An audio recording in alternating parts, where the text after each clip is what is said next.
Welcome to Sophie Daddy's channel. You know, every single investor has that little voice in their head, right? That nagging fear of missing out.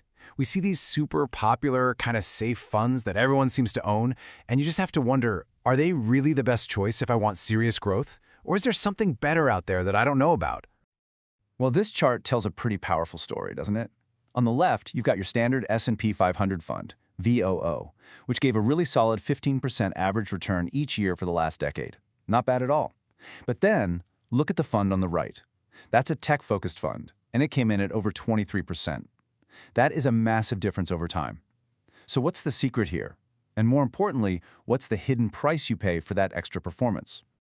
To really get to the bottom of this, let's start with the basics. Let's look at the popular funds that form the core of most people's portfolios.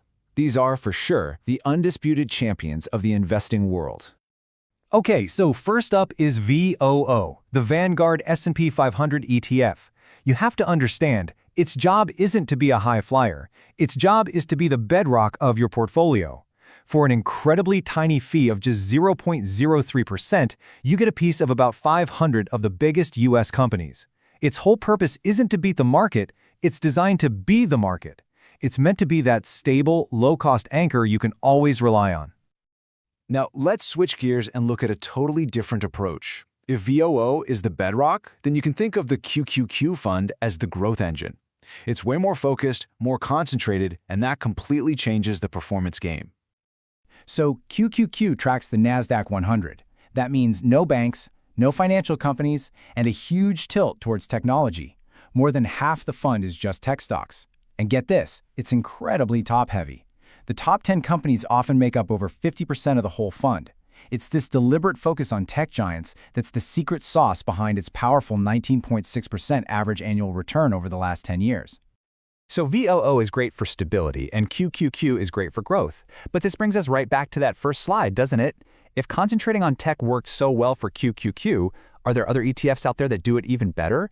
And so the hunt for higher returns begins. And this leads us to our first group of challengers, funds that don't just lean into tech, they go all in. We're talking about hyper-concentrated funds. A perfect example is a fund like VGT, which is Vanguard's Information Technology ETF. The strategy here is pretty simple. Take the idea behind QQQ and just purify it. It gets rid of all the non-tech stocks, basically cutting out any company that might slow it down, to make a pure, surgical bet on the tech sector. And just look at how concentrated this thing gets. In VGT, a jaw-dropping 44% of the entire fund can be tied up in just 3 companies: Apple, Microsoft, and Nvidia. I mean, that's what hyper-concentration really looks like.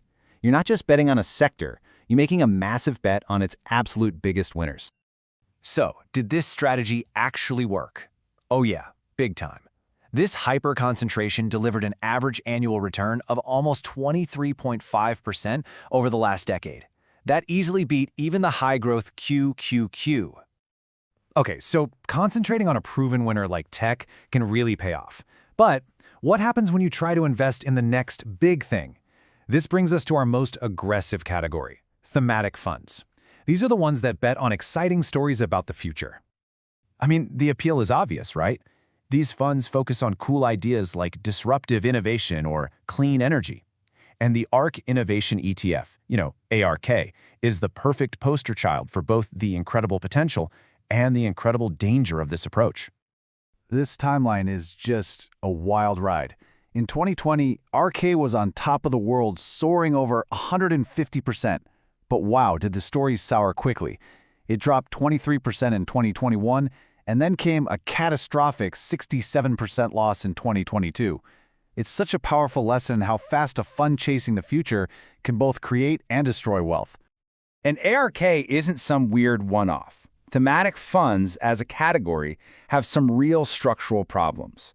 They're often launched right at the peak of media hype, which means investors pile in at the top. You combine that with high fees, and you get this startling fact from Morningstar.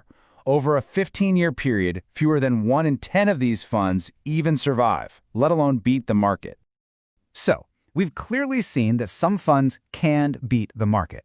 But there's always a catch, isn't there? Now we get to the most important part of this whole story, uncovering the hidden price you have to pay for that extra performance. It really all boils down to this one simple question. What is the actual cost of getting those higher returns? And the answer isn't about fees, it's about risk. This table right here makes that trade-off crystal clear. Look at the beta column. Beta just measures how volatile a fund is compared to the market. A beta of 1, like VOO, means it moves with the market. As we go down to QQQ and VGT, you see the beta tick up. Then you see RKK, a beta of 1.6. That means it's 60% more volatile. But the truly shocking number, the one that should make you sit up and pay attention, is in that last column, max drawdown. So what in the world is a maximum drawdown? Well, it's basically the fund's worst-case scenario. It's the most money an investor could have possibly lost. For ARK, that number was 81%. Can you imagine? You put $10,000 in at the peak, only to watch it crumble to just $1,900. That is the hidden price of chasing performance. Okay, so knowing this risk, how do the pros handle these different kinds of funds? They don't just pick the one with the highest returns and call it a day. No, they use a really smart, structured framework to try and get the best of both worlds. And here is the absolute key takeaway. The answer isn't about choosing VGT over VOO. It's about understanding that they have completely different jobs. One is built for stability, the other is built for high-octane growth, and a really strong portfolio has a place for both. It's a strategy called core satellite, and it's both simple and incredibly effective. Here's how it works. First, you anchor 80 to 90% of your portfolio in a stable, low-cost core, something like VOO. That's your foundation. Then, with that leftover 10 to 20%, you can make some tactical bets on what they call satellites. These are your higher-risk, higher-growth funds like VGT. It lets you shoot for higher returns without risking the entire ship. Which brings us to our final thought. The hunt for those monster returns is always going to be tempting, but it's a journey filled with risk. So the question you really need to ask yourself isn't just, how can I get the highest return? It should be, is my portfolio built with a solid core that's designed to last? Or am I just chasing the latest winner, hoping the music doesn't stop? All right, the learning doesn't have to stop here. If you want to explore even more, I've built the perfect place for you at sophie-ai-finance.com to unlock a new way of learning. Think of it as your personal learning toolkit. If you just want the big picture, you can watch the video or listen to the podcast. It's perfect for getting the main concepts down while you're on the go. But if sometimes you need to hit the pause button and really let an idea sink in, you can visit the blog article. It has all the details, charts, and text from our discussion so you can review everything at your own pace.